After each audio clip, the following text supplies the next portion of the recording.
Artoini. Nah, Ihya'ul Mawat itu boleh. Nah, Ihya'ul Mawat ini ke apa? Wa wa kama qala Rafi'u fi syar'i shaghiri ardun la malikalaha. Jadi bukan terbengkalai sih.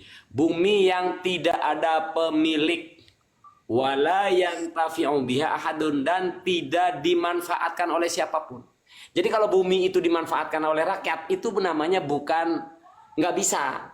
Bumi itu nggak bisa dilakukan Ihya'ul Mawat. Baik berupa laut, laut bukan ya, laut bumi. Baik berupa hutan, ada manfaatnya, dimanfaatkan orang banyak. Ya nggak bisa. Contohnya tadi misalnya hutan mangrove nih di pinggir. Ya kayak di Tanara itu kan banyak hutannya lebat. Boleh nggak dibabat? Dilakukan pengelolaan? Nggak boleh, karena hutan mangrove manfaatnya untuk melindungi abrasi. Nah, dimanfaatkan umat, masih ada manfaat gitu loh. Nah, ini mah perlu dipahami, kitab ini, kitab fikih, harus dicocokkan dengan kultur-kultur di luar di sana yang benar-benar tanahnya memang terbengkalai, nggak ada manfaat, nggak memberikan manfaat ke rakyat, lalu kita kelola itu gitu. Betul. Nah, itu yang pertama tuh, bumi yang tidak ada pemilik dan tidak dimanfaatkan siapapun. Nah, wa ihya'ul mawat jaizun bisyarto, ini ada dua syarat kan? Boleh dengan dua syarat. Yang pertama apa? Ahaduhuma ayyakunal muhyi musliman. Syarat yang melakukan pengelolaan itu muslim. Kan selesai di sini nih. Kan tumbang kan? Nah, berarti letak kecurangannya Kiai Said dalam menyampaikan sebuah konsep keilmuan, letaknya di sini nih yang tidak jujurnya. Pengkhianatan terhadap keilmuannya.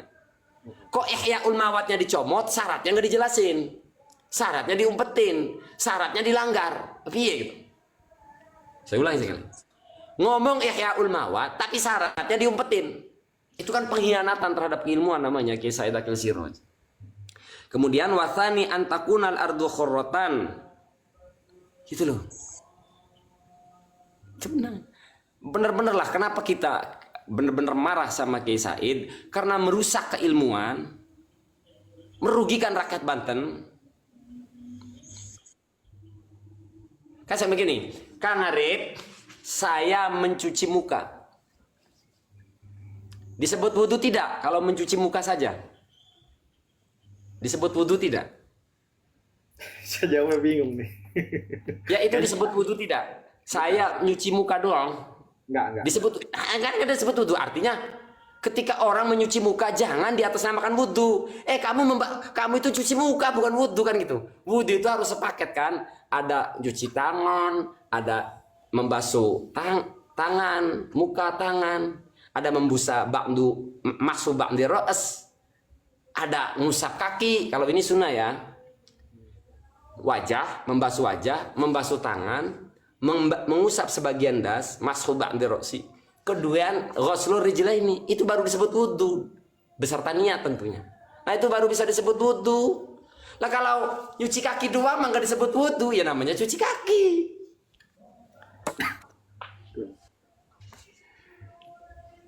Ya artinya memang ada pembodohan lah yang dilakukan. Di situ ada pembodohan. Artinya tidak jujur dengan apa yang ada diisi di dalam kitab itu ya kan. Kalau kita sebagai orang awam, apa yang disampaikan Pak Kiai itu, maka ya dengan, kalau saya kan orang-orang yang tidak paham tentang tadi kitab kuning itu ya saya buka di translate. Nah maka kan bagi saya kalau memang itu Nggak ada nggak di situ di translate-nya masalah syaratnya dijelasin nggak? Apa bahasa doang? nggak ada. Jadi di sini cuma hanya arti saja. Nah kalau tadi yang disampaikan Kang Mahesa itu justru lebih lengkap. Artinya Lebih lengkap. Iya, justru disitulah pembodohannya di situ. Artinya ada sesuatu yang memang disembunyikan. Ada syarat-syarat yang harus disembunyikan. Nah, contoh seperti misalkan Undang-Undang ITE. Undang-Undang ITE itu ketika bisa masuk Undang-Undang ITE, ada syarat-syarat yang harus masuk. Syarat formilnya, contoh misalkan menghujat, memaki, atau di situ misalkan dia memberikan fitnah. Nah, kan ada syarat-syarat tuh. Ketika memang itu tidak masuk, maka tidak masuk ke dalamnya. Tadi seperti yang dicontohkan Kang Mahesa, lebih mudah itu ya ketika cuci muka, ya harus ada syarat juga untuk bicara tentang wudhu itu. Nah, disitulah pembodohan. terhadap masyarakat awam. Nah, justru dengan apa yang dijelaskan Kang Mehsa tadi nih, dengan 271 audiens, ini memberikan pemahaman yang lumayan baik menurut saya. Artinya Betul. dengan bahasa agama, dengan membawa-bawa nama agama, kemudian membenarkan sesuatu yang salah. Nah, di situ kekeliruan berpikirnya. Ya, Saya pun iya. Nah, bahkan pokoknya yang paling tepat, Kang Yahya, Pak Guru, saya nyebut Pak Guru saja, Pak Guru ya. Yang paling tepat melakukan Ihyaul Mawat itu contohnya nggak ada lagi warga Rempang. Jadi itu warga boleh melakukan itu tanpa izin bahkan.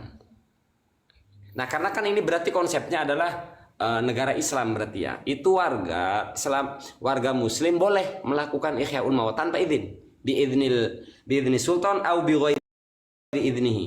Jadi tanpa izin. Nah, kan ini negara Pancasila. Nah, harus diikuti administrasinya. Nah, kalau di negara Indonesia, Ihyaul Mawat ya tentu harus ada izin negara, pemerintahan. Ketua sebagai pengelola ya, harus izin pemerintahan gitu loh.